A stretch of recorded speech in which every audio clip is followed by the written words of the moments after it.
সম্মানিত দর্শক মণ্ডলী এবং শিক্ষার্থী ভাই বোনেরা, আসসালামু আলাইকুম ওয়া রাহমাতুল্লাহি ওয়া বারাকাতুহু। আমরা আজকে যে সূরাটি মশ করব সেটা হচ্ছে সূরাতুল কুরাইশ। তো দর্শক, মূল মশকে যাওয়ার আগে আমি একটি কথা মনে করে দিতে চাই। আপনারা যারা আমার চ্যানেলে নতুন এসেছেন, নতুন নতুন আপডেট পেতে আপনারা এখনই আমার চ্যানেলটি সাবস্ক্রাইব করুন এবং ইতিমধ্যে আপনারা যারা আমার চ্যানেলটি সাবস্ক্রাইব করেছেন তাদেরকে অসংখ্য ধন্যবাদ।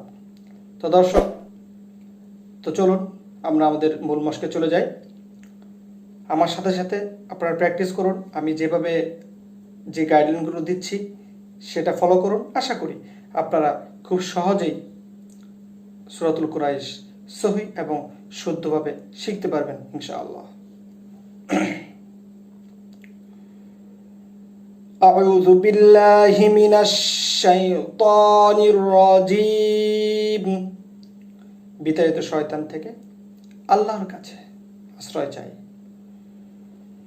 বিসমিল্লাহির রহমানির রহিম।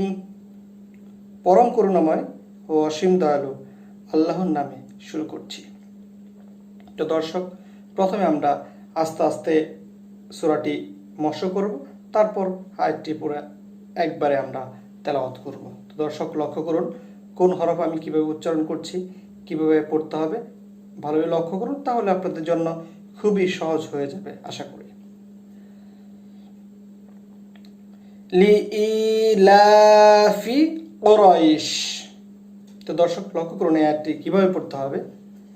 লিইলাফি, দুই হরফ পরিমাণ টান দিতে হবে, লা একালি পরিমাণ টান দিতে হবে, ফা তারপর কি আসছে কুরাইশ, কফ কুরাইশ।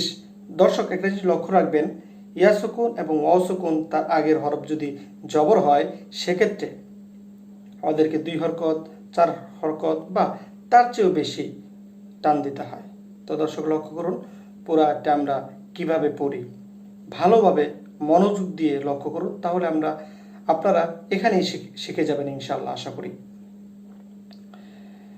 লিইলাফি কুরাইশ। এই আয়াতটির অর্থ হচ্ছে কুরাইশের আসক্তির কারণে। পরে আয়াতটি লক্ষ্য করুন।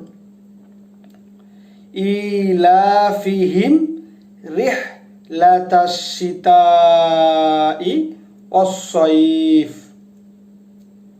এখানে আলিফ 1 হরফ পরিমাণ টান দিতে হবে, লাম 1 হরফ পরিমাণ টান দিতে হবে, ফিহিম রিহলাতাশ শিতা, রিহলাতাশ, শিনের উপর তাসদিদ আছে যে কারণে এটা 2 বার উচ্চারণ হবে এবং তায়ের উপরে 4 আলিফ পরিমাণ টান আছে যে কারণে আমাদেরকে তা রিহলাতাশ শিতাই, তাটা 4 আলিফ পরিমাণ টান দিতে হবে এবং তারপরে আসছে কি ওয়াস-সাইফ, ইয়া সুকুন তার আগের হরফ যে জবর, যে কারণে আমাদেরকে 2 হরকত 4 হরকত বা তারও বেশি পরিমাণ টান দিতে হবে।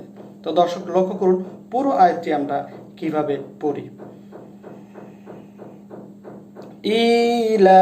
ইলাফিহিম রিহলাতাশ শিতাই ওয়াস-সাইফ। দর্শক, লক্ষ্য করুন আমি আয়াতটি আবারও পড়ছি, ভালোভাবে লক্ষ্য করুন। ইলাফিহিম রিহলাতাশ শিতাই ওয়াস-সাইফ। এই আয়াতটির অর্থ হচ্ছে আসক্তির কারণে তাদের শীত ও গ্রীষ্মকালীন সফরের। পরে আয়াতটি দেখুন। ফালইয়াবুদু রাব্ব হাযাল বাইত। তো দর্শক, এখানে কি হরফ লক্ষ্য করতে হবে। ফালইয়াবুদু, আইন। আমরা এর আগের টিউটোরিয়ালগুলোতে আলোচনা করেছি আইনটা আমরা কিভাবে উচ্চারণ করব। তবে দর্শক, আপনাদের সুবিধার্থে আমি আবারও বলে দিচ্ছি যে আইনটা আমরা কিভাবে উচ্চারণ করব। আইন হা, এই 2টা হরফ যেটাকে আমরা মাখরাজ বলি, হলকের মাঝখান থেকে উচ্চারিত হবে। কি কি? 2টা, আইন হা।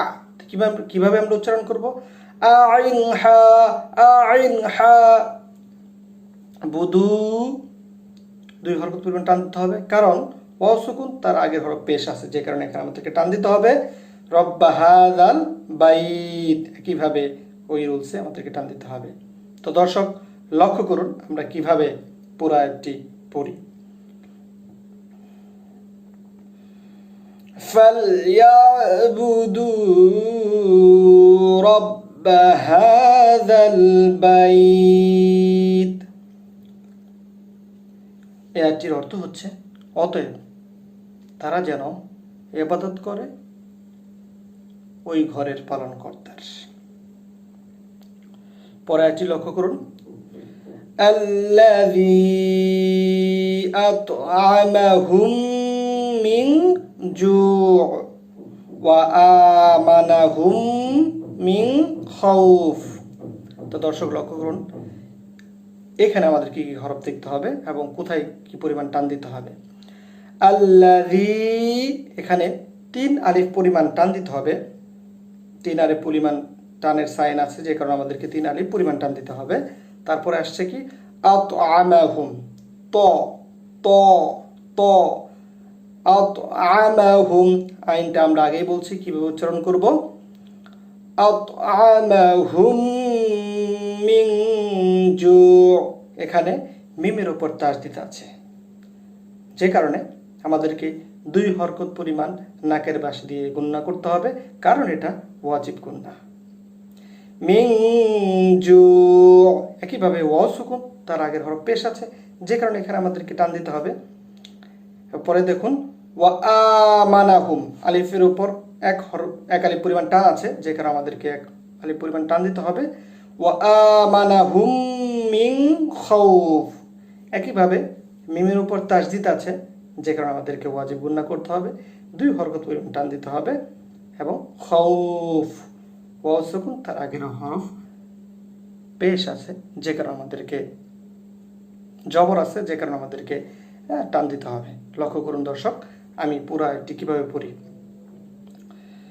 আল্লাযী আত'আমাহুম মিন জু' ওয়া আমানাহুম মিন খাউফ। তো দর্শক আবারও লক্ষ্য করুন আমি আয়াতটি কিভাবে পড়ি। আপনারা যদি ভালোভাবে মনোযোগ দেন আশা করি এখানে আপনাদের সহিহ শুদ্ধভাবে সূরা কুরাইশ শেখা হয়ে যাবে ইনশাআল্লাহ। আল্লাযী আত'আমাহুম মিন জু' ওয়া আমানাহুম মিন খাউফ। তো এই আয়াতটির অর্থ হচ্ছে যিনি তাদেরকে ক্ষুধায় আহার দিয়েছেন এবং যুদ্ধভীতি থেকে তাদেরকে নিরাপদ করেছেন। তো দর্শক আশা করি আপনারা খুব সহজেই সূরাটি শিখতে পেরেছেন। আপনারা যদি বারবার মশ্র করেন, বারবার চেষ্টা করেন, আশা করি খুব দ্রুত এবং সহি শুদ্ধভাবে আপনারা সূরা কুরাইশ শিখতে পারবেন। তো দর্শক ভালো থাকুন, আবারও দেখা হবে নতুন কোনো একটি সূরা নিয়ে। আজকে এই পর্যন্তই। আসসালামু আলাইকুম ওয়া রাহমাতুল্লাহ।